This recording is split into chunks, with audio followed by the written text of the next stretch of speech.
का सकारात्मक रहेगा। उसकी वजह यह है कि सरकार ने, केंद्र सरकार ने वहां जो फंसे हुए विद्यार्थी हैं, छात्र छात्राएं हैं, उन्हें वापस लाने में बहुत समय जाया कर दिया। हम जानते हैं कि दूतावास ने एडवाइजरी जारी कर दी थी, लेकिन इसके बावजूद एक चुनी हुई सरकार की जिम्मेदारी होती है अपने नागरिकों को सुरक्षित लेकर आना। भले उनका आईटी सेल, मैंने एक पोस्ट लिखी, उस पर कोई लिख रहा है कि जब इतने दिनों से मालूम था तनाव है तो खुद ही क्यों नहीं आ गए वापस। मान लीजिए वो नहीं आ गए, तब भी तो सरकार की जिम्मेदारी है, और जब ले आएंगे तो फिर श्रेय लेने लगेंगे। जो अभी जो लिख रहे हैं जो व्यक्ति हमारी पोस्ट पर कि खुद वो लोग खुद वापस क्यों नहीं आ गए वहां से, और जब सरकार ले आएगी तो उसके बैनर पोस्टर छपवा देंगे।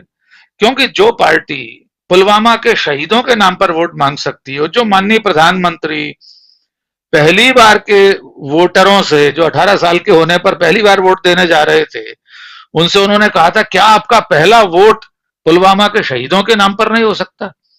तो जब शहीदों के नाम पर वोट मांगा जा सकता है तो यूक्रेन से लाकर वाहवाही लूटने में कौन सी बुराई है? फर्क इतना है कि अब शायद उस बात का असर इतना न हो अगर सरकार लेके आ भी पाई समय पर। पहले तो अभी लाना बहुत आसान नहीं है। रूस के हमले में जिस तरह वहां हवाई अड्डे क्षतिग्रस्त हुए हैं, हवाई यातायात पूरी तरह बाधित है, हमारा एक विमान आधे रास्ते से लौट आया। कब और कैसे आ पाएंगे हम नहीं जानते, उसमें से ईश्वर न करे कोई हताहत हो जाए तो इसका उल्टा असर होगा इस विलंब का, जो देरी की है सरकार ने। और अब तक एक सरकार ने कोई सर्कुलर जारी किया है, यानी वो अपनी जिम्मेदारी लेने को तैयार ही नहीं है। प्रधानमंत्री कल निश्चित तौर पर बोलने लगेंगे अगर एक खेप भी अगर लौट आई सरकार के प्रयासों से, लेकिन वो कितना असर करेगी? आप कह रहे हैं उत्तर प्रदेश के हजारों विद्यार्थी हैं उसमें, मुझे ऐसा नहीं लगता। जो बयान हम देख रहे हैं परिजनों के टेलीविजन पे रोते हुए, सोशल मीडिया पे वायरल हो रहे हैं। मध्य प्रदेश में एक विदिशा का मामला आया, उसने फोन किया तो उसे कह दिया गया यूक्रेन थाने में रिपोर्ट लिखाई है। मतलब कमाल है बेशर्मी की। कोई सरकार में बैठा हुआ नुमाइंदा किसी भी विभाग का, उससे कहा, उस लड़की की मां से कह दिया गया यूक्रेन के थाने में रिपोर्ट लिखाने चाहिए। तो ऐसी स्थिति में मुझे ऐसा नहीं लगता, ये जो बेचैनी होगी अभिभावकों की, घर के लोगों की, इष्ट मित्रों की कि हमारे बच्चे वहां फंसे हैं, उसका कोई लाभ ये उठा पाएंगे इस चुनाव में? बाजी अब इनके हाथ से निकल चुकी है। खेल खत्म होने की बजाय मैं आपके आज के शीर्षक को थोड़ा सा ये कहना चाहूंगा, खेल खत्म नहीं हुआ है, खेल खराब जरूर हो गया है।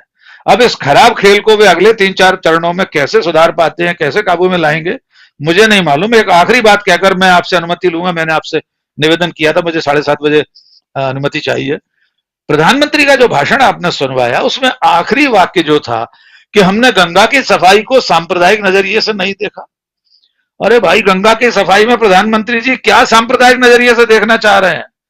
क्या हिंदू मुसलमान करना चाह रहे हैं? गंगा तो सबकी है। गंगा को लेकर कब सांप्रदायिक विचार किसी के मन में आया? मुझे तो कम से कम स्मरण नहीं है। उत्तर प्रदेश में आप लोग रहते हैं, ओम प्रकाश जी हैं, विजय शंकर जी, अमलेंदु जी, आप बताइए कि गंगा की सफाई को लेकर आज तक इतिहास में कोई हिंदू मुस्लिम दृष्टिकोण रहा क्या? अलग से आपने मंत्रालय बनाया, किसी ने आलोचना की क्या? उमाश्री भारती जल समाधि लेने का संकल्प लेती रही, इतनी बार घोषणाएं करी कि गंगा इतनी तारीख तक साफ नहीं होगी, फिर अपनी तारीखें बढ़ाती रही। भगवान उनको लंबी उम्र दे, न लें जल समाधि। लेकिन प्रधानमंत्री ये किस एंगल से, किसके कहने से कह रहे हैं कि सांप्रदायिक दृष्टिकोण? असल में ये सांप्रदायिक दृष्टिकोण स्वयं उसके उनके मन में होगा। हो सकता है वे गंगा को भी सिर्फ हिंदुओं की नदी मानते हो। अब नदियां, पहाड़, पेड़ पौधे, सब्जियां, पशु पक्षी सब हिंदू मुस्लिम में इन लोगों ने बांट दी है। तो मुझे ऐसा लगता है खेल खराब हो रहा है, खेल खत्म नहीं हुआ। खेल खत्म करना जनता की जिम्मेदारी है। वो कैसे अगले चरणों में खत्म करेगी हम और आप नहीं जानते। मैं बार बार